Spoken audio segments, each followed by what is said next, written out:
Cup driver do with a weekend off? He wins at the Glen, and he wins in the Great Northwest. But he doesn't win in Minnesota, and he doesn't win in Bristol, although Ford finally scores in the Super Trucks. Strap in and hang on, because we've got the fastest hour in motorsports television. Hello, everybody. I'm Mark Allen, in for Pat Patterson this week. And even with two major racing series, Winston Cup and NHRA, off this weekend, it's been a busy one in the sport. Let's start with IMSA first, which has undergone a makeover for the rest of the year. Gone from the schedule are two races in Portland, Oregon and Brainerd, Minnesota. The events were dropped from the calendar for, quote, business reasons, according to a series press release. But translated into English, they were going to cost the financially strapped series too much money to run. This is all part of a restructuring of one of America's top road racing series, which they will be going through to be strong for 1996. Saturday, a triple-class show at Watkins Glen for the Exxon World Sports Car GTS1 and GTS2 classes. For the Exxon World Sports Cars, Mauro Baldi starts his number 3 Pirelli-shod Ferrari from the pole for the 3-hour Glen Continental. The first yellow flag is shown on the second lap when 3 Exxon Supreme GT cars spin in the middle of turn 1, blocking pit exit. The race is restarted 10 minutes later with Baldi still in the lead. Baldi leads for the first hour and a half until Bryce Cobb, driving the number 2 Motorola Oldsmobile, takes the point until he pits under the green. This puts Fermin Velez, Baldi's co-driver, back in front, followed by Wayne Taylor in the Momo Ferrari and the number 16 Dyson Ford of James Weaver sitting back in the third spot. With 1 hour remaining, Weaver passes the Ferraris for the lead. The Motorola Oldsmobile takes a turn at the front out of the pit sequence with the other leaders, but Weaver holds on to the point through the final round of fuel stops to score his second Exxon World Sports Car victory of the season. Well, Wayne was being a bit previous, actually. He sort of made a half-baked effort to get me into the pit wall, which would just irritate me, so I just drove straight past him in the next corner. And after the chicane, our car was so much quicker than the Ferrari, I just drove straight past Berman, going down towards the next corner. In Exxon Supreme GT1 action, Irv Hare starts his Oldsmobile from the pole and holds the point, followed by teammate Darren Brassfield and Johnny O'Connell in a Nissan in third. The Nissan falls victim to engine sensor troubles that force the car to the pits for extended service. Then Brassfield's Oldsmobile pits for brake repairs. That leaves Hare in the lead unchallenged to earn the Exxon Supreme GT1 victory. We felt like we could lead the class, and we did that. And we tried not to run any harder than we had to, but that Nissan was breathing down our neck, and he made us work a little harder than we wanted to. And he had some problems, so I think we eased up a little bit, and then Darren had some brake problems, and then I was able to, to just make sure I conserved the car and got through to the end. Here's a look at the other top finishers in all 3 classes.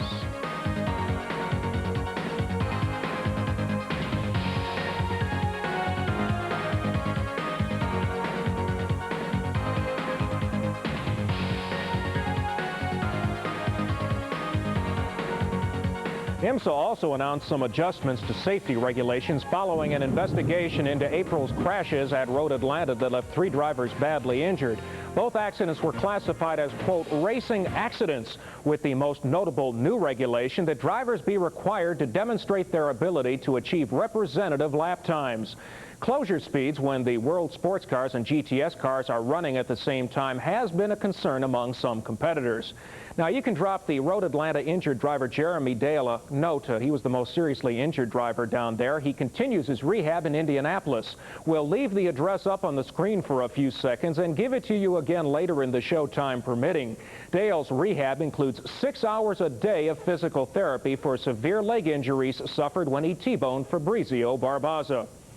Right after this, you needed armed guards to protect all the loot from the fines NASCAR has handed out so far. There have been more. Stay with us. Greg Sachs and Dick Brooks have parted company after a lackluster first half of the year in which the Kendall-sponsored car failed to make 4 races and had no top 10 finishes. Sachs was shown the door. No permanent replacement has been named, but ARCA's Andy Hillenberg gets the seat for Daytona next Saturday. And Randy LaJoie is job hunting. The MBNA driver got his walking papers from car owner Bill Davis midweek. Jimmy Hensley gets the nod, and that's the 10th different car he's been in the last 2.5 seasons. He'll try to get the team its first top 10 finish of the year. Now, you've probably all seen Michael Waltrip's 1-2 shot of Lake Speed on national television last Sunday after the Michigan race. You probably also know about the 10 grand fine. But Jeff Bodine also got hit with the 5K bill for ignoring a black flag from race officials in the late going. Now, you're probably wondering just how much the season-ending points fund has been enriched by all these fines and illegal parts and punches. Now, this is unofficial because NASCAR says they don't keep a running total on such things, but our rough tally shows almost 200 grand on the creative engineering side, and another 15 grand for hot tempers and such. Far and away, that's the most ever for a season, and we're not halfway yet. The question in Watkins Glen on Sunday was whether the Busch drivers could behave themselves at their only road course race of the year. Jason Young has the story. Terry Labonte has 2 wins in BGN Watkins Glen action, and he leads at the start with Chad Little right behind in second. Then it looks like Labonte has a problem when Little gets the top spot. But no, it's just time for the M&W Windows driver to take it easy for a little while. Early on, a number of drivers have trouble. Victor Sifton in the 77, Patty Moise in the 40, Kelly Moore in the 41, and Tim Fiedel has not 1 but 2 off-track excursions on the tough 2.4-mile Watkins Glen road course. The second full course yellow flies when Moise slams the wall in the Dial Purex number 40. She's okay. This gives everyone a chance to pit on lap 23. Little gets the extra strength bear car out first. The next yellow flies because of an exhaust system right in the middle of the track at the start-finish line. Back to green with Little and Labonte the top 2. Just out of the top 5 is points leader Johnny Benson. He's trying to fight off the challenges of Phil Parsons for the 6th spot. He does it for the moment. Sifton in the 77 causes caution 4, and now it's time for another round of service. This time, Labonte and Steve Grissom get out ahead of Little, who drops to 3rd. But on the restart, Little quickly retakes the runner-up position. Then Benson has trouble when he gets into turn 11 too hot, and he spins along with Jimmy Spencer in the Fina Lance number 20, as we see from Benson's in-car shot. You know, to say it was a wild day on the road course might be an understatement. Before the lead, it was a relatively clean afternoon as pole sitter Terry Labonte holds off Chad Little for his 7th career Busch Grand National victory. 3rd is Ricky Craven with Mike McLaughlin and Jeff Green completing the top 5. For On Pit Road Final Edition, I'm Jason Young reporting. Chad Little whittled off a few points, so the margin is now 154, which is still a lot to make up. Little's got a lock on second by about the same spread over Keller. And one other BGN note, it looks like Dennis Setzer's out of a job after Milwaukee. The Alliance Truck Training Center's team is closing the doors after that event. Now, Mike Eddy hasn't won every ASA race so far this year. To some folks, it just seems that way. But road courses tend to even out a lot of things as the series made a bunch of turns in Minnesota. 10 turns, 44 cars, 180 miles. As Keith Jackson would say, whoa, Nelly, this is not a good race to be a leader. Bob Seneker pops an oil line with the field thundering behind and gets the Bluebird off course before it's fricasseed. Tony Roper doesn't lead, but he gets a good bit of off course a bit later. Gary St. Amant also won't head the field, but conveniently spins right in front of one of the cameras. The main story of this show is Scott Hansen, who's been at or near the front throughout much of the afternoon. Now back to the trouble up front. Tony Raines was leading until this detour. Hansen gets by. In the late going, it looks like Winston Cup visitor Ken Schrader might pull off the win, but he too finds the pavement too narrow. Hansen again gets by. John Cadman had just lost the lead to Hansen when he tries to knock down a barrier without success, thankfully. But if Joe Knott wanted a Pontiac Manor, all he had to do was ask for it. Hansen watches that spin parade up front and does keep his 53 nose clean for the first win of 1995 for his team. Leighton Reese takes 2nd, Brian Refner is 3rd, Miller is 4th, and Raines still gets a 5th. Up next, the Kinzer clan is at it again as Final Edition rolls on.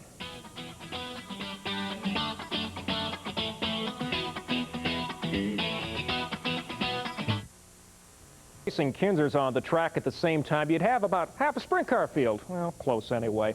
Steve and Mark were in action at a couple of stops, one of them being Knoxville, Iowa, to see how the World of Outlaws cash and points they could grab. Neil Kassebaum has the story.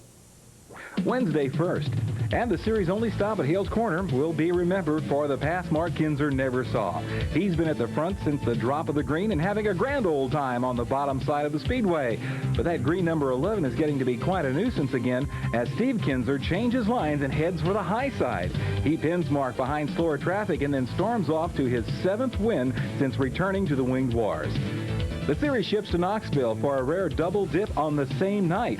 Mark Kinzer's on the point after having won the preliminary feature on Friday.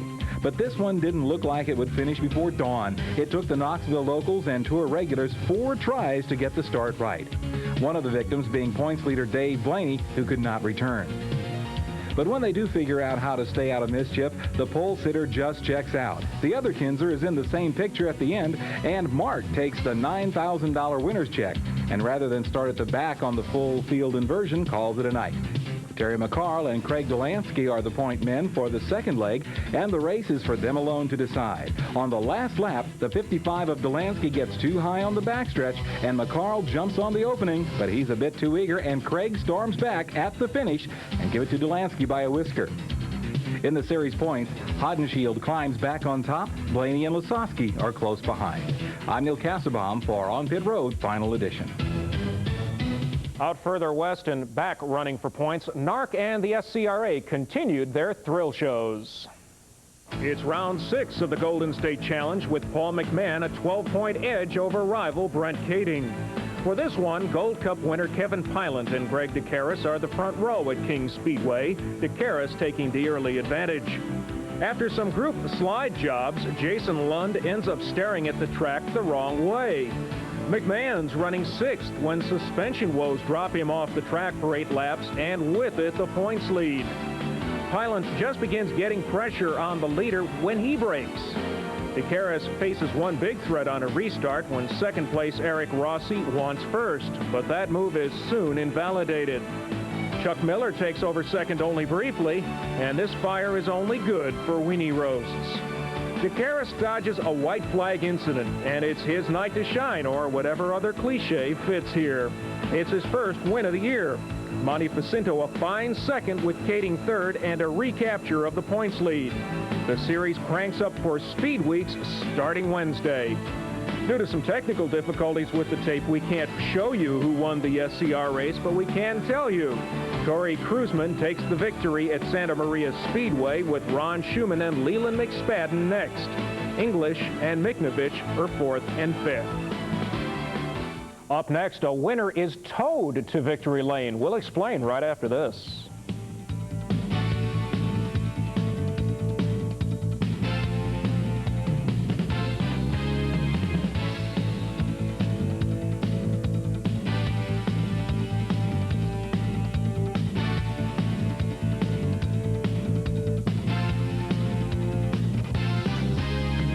NASCAR's Modified Tour goes to so many great tracks in the Northeast, they're too numerous to mention.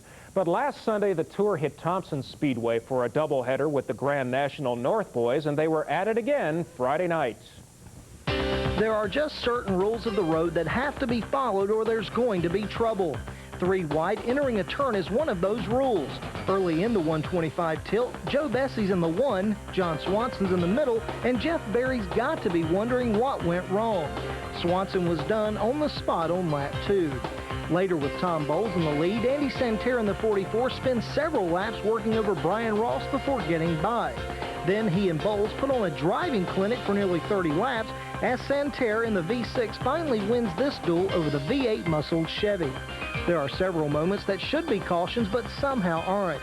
Martin Truex is in the grass twice to have one of those thoroughly forgettable days.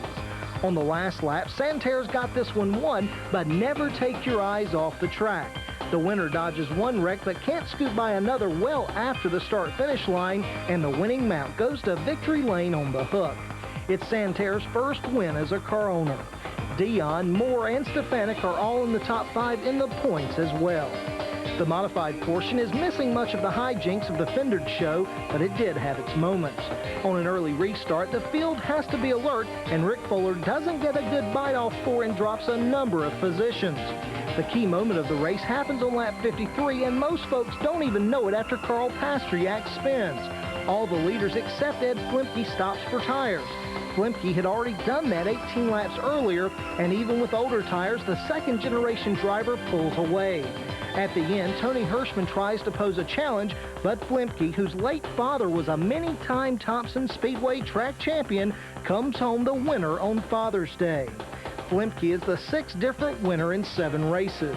Only Mike Iwanitsko has repeated so far this season. Then on Friday night, the Featherlight Modified Tour heads to Riverhead, New York for the Miller Genuine Draft 201. In the early laps, Reggie Ruggiero in the Auto Palace number 69 leads, with Fuller in the 77, Ed Brunhosel in the 87, and Iwanitsko chasing the leader. This night is full of cautions. Here, Al Ermarino in the 14 tangles with Ed Kennedy. Both keep going. On the restart, Ruggiero still has the point, but Brunhosel is all over the 69 in runner-up.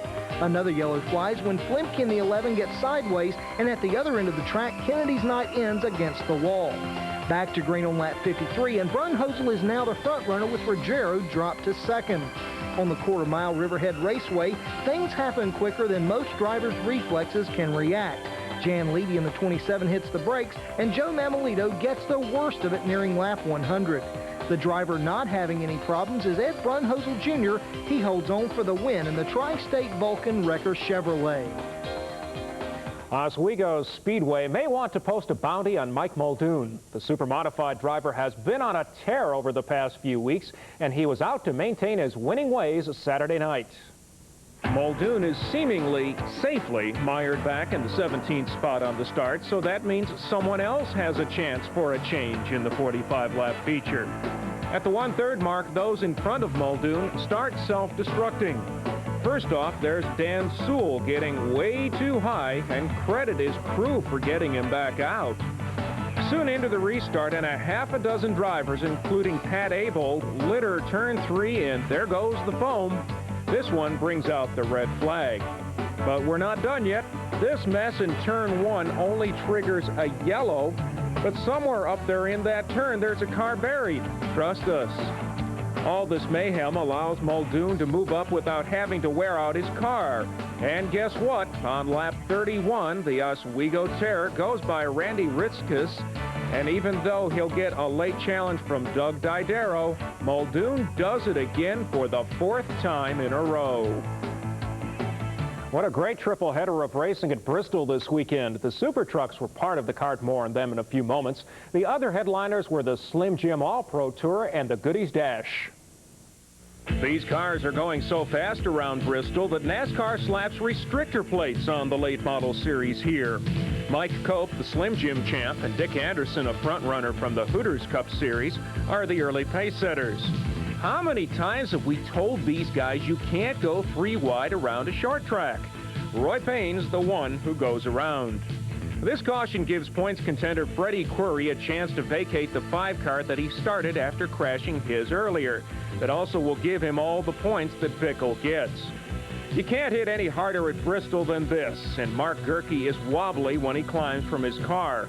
Tammy Jo Kirks caught his tire, but it could have been a lot worse. Anderson has a bad pit stop between running over his air hose and helping a tire down the pits. Shortly after that, he spins and calls it a night. Rick Crawford and Ron Hornaday pace the field after some more pit stops, and then a caution brings Crawford in. He runs over his air hose for a penalty. Hornaday's then running away with it until this tangle. Hornaday, in town for the Super Truck race, watches the end of this one from behind the pit wall after having an oil line cut as he went by the accident. With 10 laps to go, Crawford watches Robert Burrows pull to the inside after hitting the wall. Then he becomes a victim of the same car when the track had appeared clear. That sets up a 3-lap shootout with Toby Porter in front. He'd been there since around lap 200, and nothing Billy Bigley Jr. can do will change the outcome, as the Grease Lightning driver becomes the 7th different winner in as many races. Shane Hall is third with Cope fourth, and the Bickle Query team ends up earning Query fifth place points. The Goodies Dash race continues the kiddie core antics of recent weeks as 19-year-old Mike Swaim Jr. drives to his first win in the series at Bristol. B.J. Mackey was a half a second back. 17-year-old Lyndon Amick was third, with Stacy and Huffman in the top 5. After this, the rookie learning curve in Winston Cup when we continue.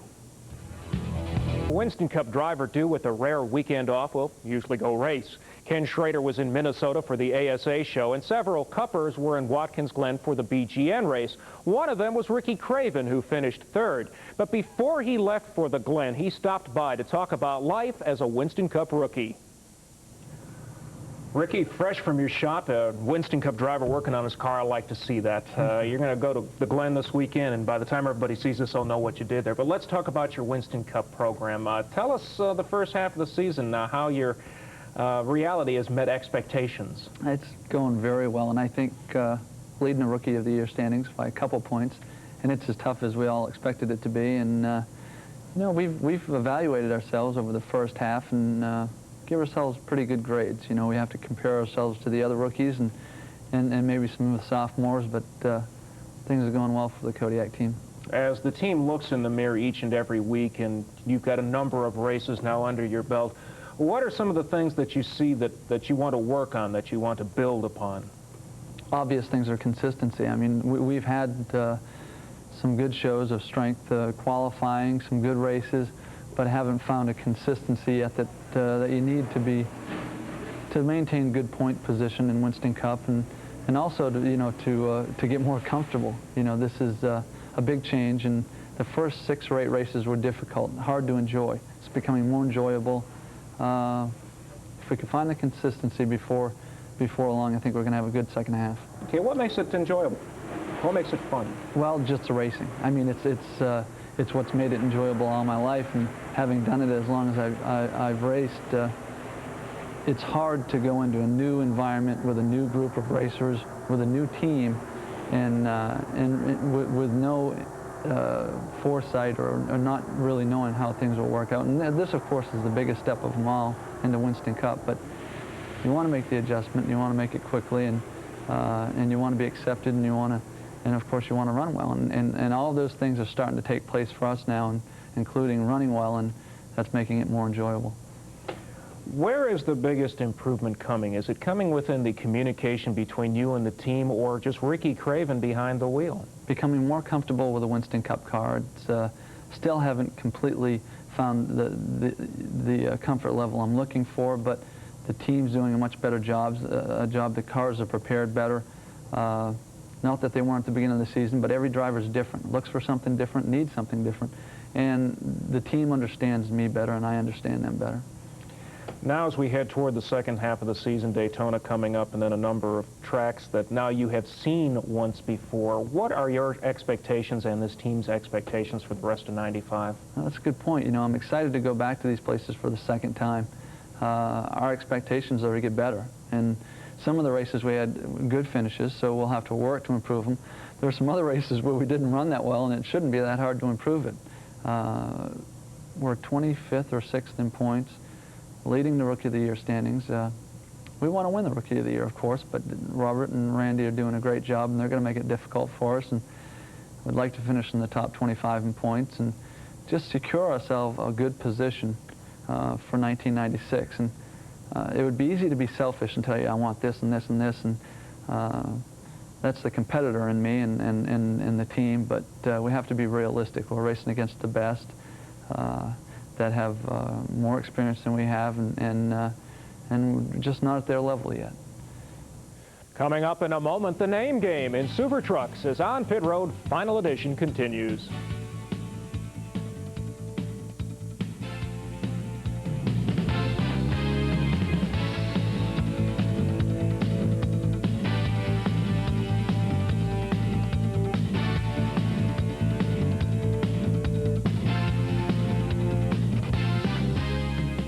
Welcome back, everybody. If your name is Skinner or Hornaday, you're having a good year in Super Trucks. Everybody else has been chomping at the bit to break that twosome's stranglehold on winners' trophies. The latest chance came Friday night at the fastest short track they'll run all year. It takes nearly an hour and a half to get the Pizza Plus 150 underway at Bristol because of rain. The pole sitter Mike Skinner, along with 7 other drivers, including Ron Hornaday Jr., are at the back of the field after missing the drivers' meeting. This gives Sammy Swindell the top starting spot in the Channel Lock number 38. But leading lap 1 is Jimmy Hensley in his first ever Super Truck race. The first driver to test the strength of the Bristol wall is Rick Corelli in the Total Petroleum number 6. Behind him, the field bunches, but no significant damage to anyone else. 3 wide at Bristol won't work with the stock cars, and it doesn't work any better for the Super Trucks, as proven when Kerry Teague in the 51 gets pinched, sending Steve McEachern into the wall. He's okay, but the truck is done. As the caution waves, the leader Hensley takes his Dodge to the pits, and a blown engine takes him out of contention. Then it starts raining, so on lap 57 we wait again. But this is a short rain shower, so it's quickly back to green with Swindell on the point. Skinner is trying everything he can to get to the front, but with just 2 laps to halfway, he goes a little too low under Joe Ruttman, and synchronized spins by both causes another caution. NASCAR sends Skinner to the back of the field because of the incident. His night will only get worse from here. He'll finish 20th on the evening. But in the final laps, it comes down to a battle between Butch Miller in the 98, Ruttman in the 84, and Jeff Bodine. Ruttman and Bodine get by Miller with less than 15 laps to the checkers, and from there, it's all Ruttman in the Ernie Irvan-owned Ford, taking his and Ford's first win in the Super Truck Series. Third is Miller, followed by Swindell and Bill Sedgwick. All right, how about some legends? Andretti, Petty, Yarborough. No, Legends cars and the Summer Series at Charlotte Motor Speedway. Tuesday night, they had some racing that may not be topped anywhere this year. Last week's Pro Division winner, G.E. Chapman, proves just how different one race can be from another. His number 29 goes around on lap 2. At the other end of the track, Tommy Raitt blocks turn 1. The caution doesn't wave, though, as both get back at it. Up front, pole sitter Brian Sockwell in the 4U is running his own race all alone, but it'll get closer as the laps click off. And closer it does get as Greg Scholes moves in the 32 to challenge, but challenge is all he can do as Brian Sockwell holds on for his first Pro Division win. Third goes to Doug Vandenbrink, with John Crow and Jack Campata completing the top 5. In semi-pro action, Tim Bolton in the 2 jumps ahead, while the third spot is where the race is. That's the Stereo King, John Freeman in the 5, going at it with Bill Jarvis in the 23. Another good battle is between Bray Carey in the 13 and 14-year-old Tim Peters in the 77. But in the end, Bolton is still on the point, and he takes his first Summer Legends Shootout Series win. For the entire 25 laps of the Masters Division feature, Mike Weick in the Coors Light number 7 and James Hines in the 11 duke it out. This sets up the best finish in series history. As the checkers wave, the 7 gets loose, opening the door for Hines. But Weick fights back on the outside to take the win backwards across the line. But that's not all. The battle for the third spot is the same, with Renee Dakota in the 14 slugging it out with Tom Langston. Third goes to Dakota, also backwards at the stripe. And finally, in the Chargers division, Stuart Wheeler holds off Coy Gibbs and Ricky Hendrick for the win. Up next, a couple of endurance races and a whole lot more when we return right after this.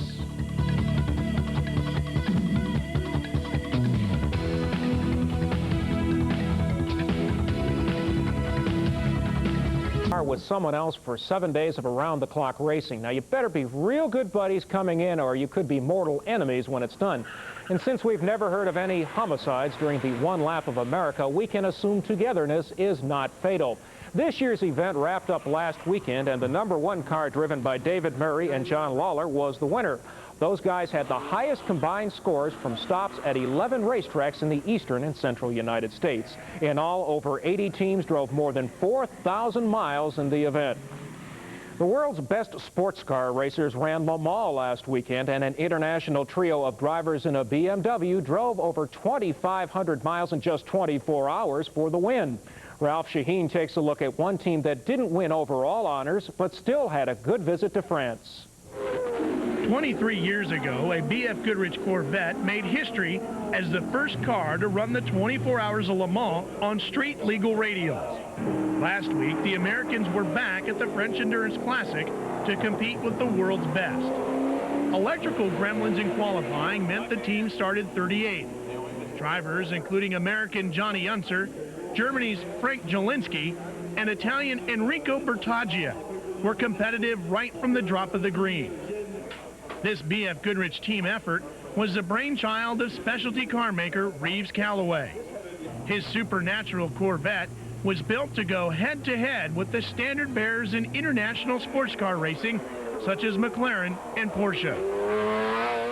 For Callaway, the challenge of putting American ingenuity up against the toughest competition in the world was irresistible. First of all, it's the history. I mean, if you're going to be a legitimate constructor, you need to compete on the field that people have competed on for years and years. So that's our goal in being at Le Mans, is to run with the established folks. Johnny Unser, whose family name is synonymous with winning in America, is the first of this famous family to compete at the Sarth circuit. I mean, there's nothing like it I've been in the United States next to maybe Indianapolis. Here there's so much history. It's kind of like walking into Indianapolis in a way. On track, the Callaway team was up to every challenge.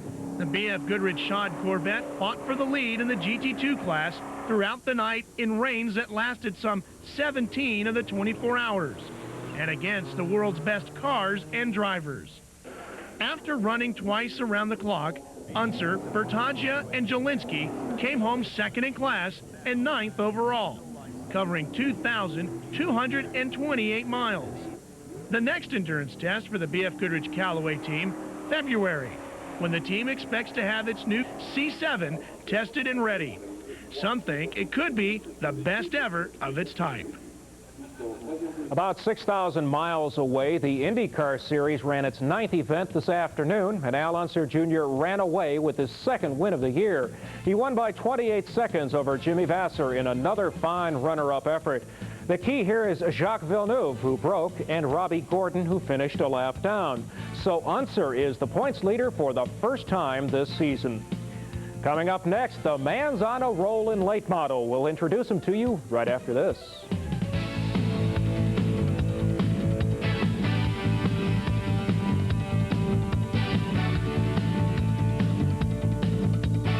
The Passport Hooters Cup races, and is going to be at Daddy any second now, and I mean any second. He could get up in the middle of this interview and leave. That's how close it is, and he's here to brag about both a little bit, and you're going to hang through the next 3.5 minutes, right? You're going to stay. I'm going to try to stay. If I get a call, I might have to run. Now, you obviously, being an expectant father, and you've had some races here over the past couple of weeks, how hard has it been for you to maintain your focus? It hasn't been real bad until this weekend. I had to leave Thursday, and we had to run to the hospital Thursday afternoon. And so this weekend was hard. I've made probably 15 phone calls in between practice. I'd get out of the car, run over the truck, call, see how she's doing. And after qualifying, and I called after the race. So this weekend's been pretty tough, but up until then, it hasn't been bad. Now, you did run the Slim Jim All-Pro race in Bristol this weekend. Now we're turning it back around and going back to the Hooters Cup Series for this weekend. Any difficulty in crossing over between the two series in terms of familiarity? No, not really. I ran with the NASCAR Series for quite a while. So, I mean, it's pretty much like going and seeing old friends. And, I mean, you know, we're running the Hooters Cup for the points, and we're going to run a few NASCAR races on the side whenever our schedule allows. But, you know, they're old friends. They treat us good, and it's just like, it's no problem. I don't think a lot of people realize outside the immediate family of racing just how competitive and how tough it is to win in late model competition, but yet somehow you have managed to do that this year with regularity in a very tough series. What do you point to as being the key to your success? There's no doubt. It's the people you're around. To win in this type of race, and you've got to surround yourself with good people.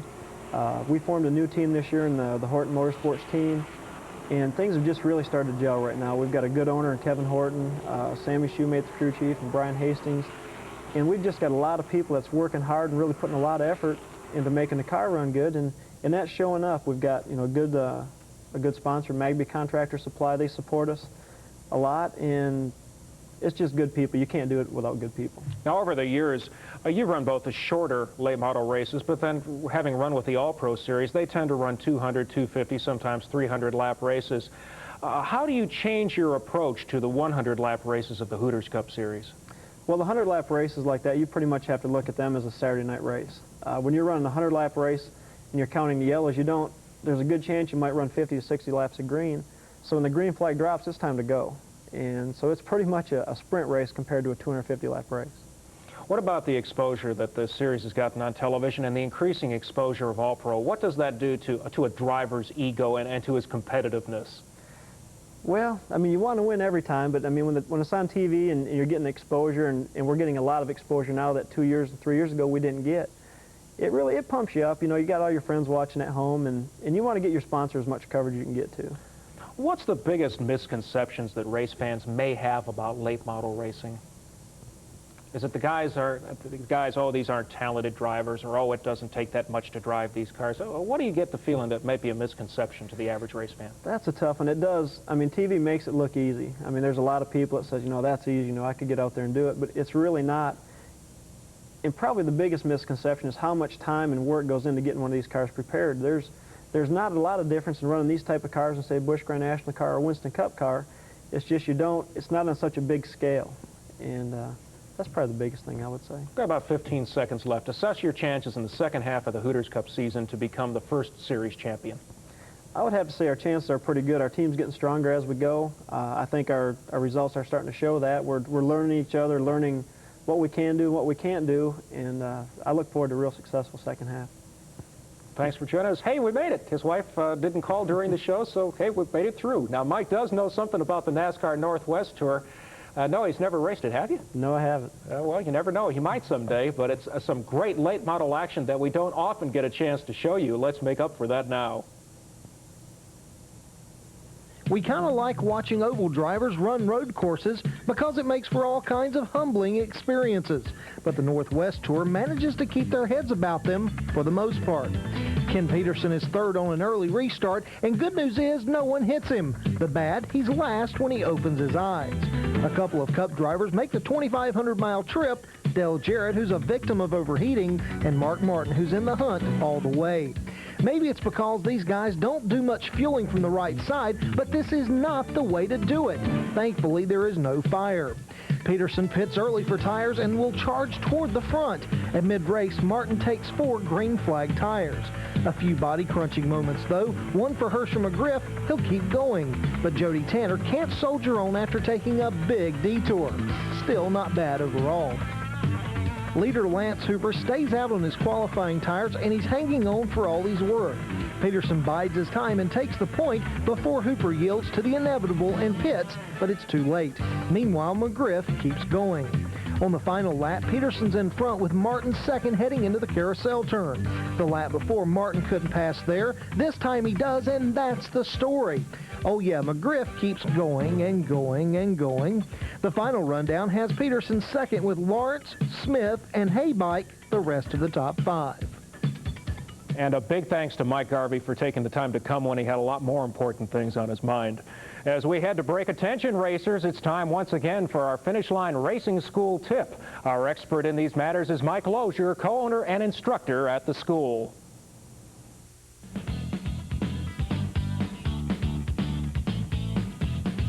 Racers, if you're having trouble with your race car because it's loose coming off the corners, it could be stagger. Stagger is the difference of the circumference of the tire from the right side to the left side. If your car is loose coming off, you've probably got too much stagger. You'd have to change it by putting a little more air into the left rear tire. If the car is pushing coming off, you might want to let a little air pressure out. Now here's the toll-free number where you can call to get more information about the Finish Line School, which bills itself as the best short track school in the country. Give them a call to find out more. What's one of the most popular sporting events each year in Evansville, Indiana? Is it Hoosier basketball, the Indianapolis 500? Nah. It's the annual visit of the unlimited hydroplanes of the URC. Earlier Sunday afternoon, there was thunder on the Ohio. Steve Montgomery has the story. Driver Chip Hanauer went on the injured list, having suffered back injuries a week earlier in Kansas City. Mark Evans of Chelan, Washington, stepped into the driver's seat of Bernie Little's Red Rocket. 6 preliminary heats produced 4 different winners, with Evans and Miss Bud and Dave Villwalk driving Pico's American Dream, each winning twice. The final heat saw the caution flag come out early when Jimmy King in the Wellness Plan died in the first turn. Evans and Miss Budweiser charged to the front with Villwalk, David, and Mark Tate and the Smokin' Joes in hot pursuit. Evans was cruising to an apparent victory when Miss Budweiser began to disintegrate, allowing Tate, who had not won a heat all day, to move into the lead and take the victory. The Smokin' Joe came about. Our boat was close all day. You know, we had 2 great heats against Budweiser, one against Pico, and 3 seconds, and then finally a first here in the final. And we got a break to go our way, but that's the name of the game. When someone's got the inside, you got to keep the pressure on and just hope you get a break, and we did. You know, unfortunate for the Miss Budweiser boat coming apart, but my crew deserves it. I can't be happier for my sponsor, Camo Power Smokin' Joe, and my owner here, Mr. Boomer. Evans finally had to park what remained of his ride and did not finish. Dave Villwalk and Pico's American Dream moved up to second, with Steve David and Miss T Plus finishing third. Events of the day tightened up the O'Doul's Eagle Snacks National High Point race as the Unlimited fleet moves upriver to Madison for the Indiana Governor's Cup next weekend. Reporting from Pontiac Thunder on the Ohio in Evansville, Indiana, this is Steve Montgomery. And finally, the Wet Warriors of the Bud Jet Sport Tour were at it again last weekend. The beach in Santa Barbara is packed for round 2 of the Bud Jet Sports Tour. The premier pro runabout 785 class is the featured attraction, but not the only thing to catch the crowd's attention. In Moto 1, Victor Sheldon on the number 200 Kawasaki gets the whole shot, but quickly it's Chris Fischetti on the Sea-Doo number 300 taking the top spot and then holding on for the win in Moto 1. But from real good to real bad when Fischetti's crew has to make an engine change just before the start of the second moto. They get it done and are ready for the start. This time the whole shot goes to Chris McCluggage on the number 187 Yamaha. He takes the lead right from the start. And if you wonder whether or not this is a contact sport, well, here's the answer. Fischetti and Wild Bill Pointer collide on the tight slalom course. In the end, McCluggage has the Yamaha out front for the win in the second moto. So after both motos, the rider with the lowest amount of points is Tom the Bomber Bonacci, the overall winner of the Pro Runabout 785 class in Santa Barbara. Second is Chris Fischetti, followed by Chris McCluggage, Minoru Kanamori, and Wild Bill Pointer completes the top 5. In the Pro Women's Ski class, Tara Lejo makes it 2 in a row. She's the winner in both motos for the overall victory. Second is Christy Carlson, while Lisa Wozik takes third. Fourth and fifth is Sheila Garcia and Tina Martinez. The Pro Freestyle winner this week is Rick Roy. The Kamikaze Jeff Kantz is runner-up, followed by Mark Sickerling, Lloyd Berlew, and Kenneth Wood. Well, we've been on asphalt, dirt, rivers, and lakes. Did I leave anything out? Okay, so we'll try to find some airplane races next weekend. One thing you don't want to miss is our driver's report card for the first half of the Winston Cup season next Sunday. Be sure to join us for that. And don't forget On Pit Road preview seen during the week. I'm Mark Allen in for Pat Patterson, who's back next Sunday. Have a terrific week.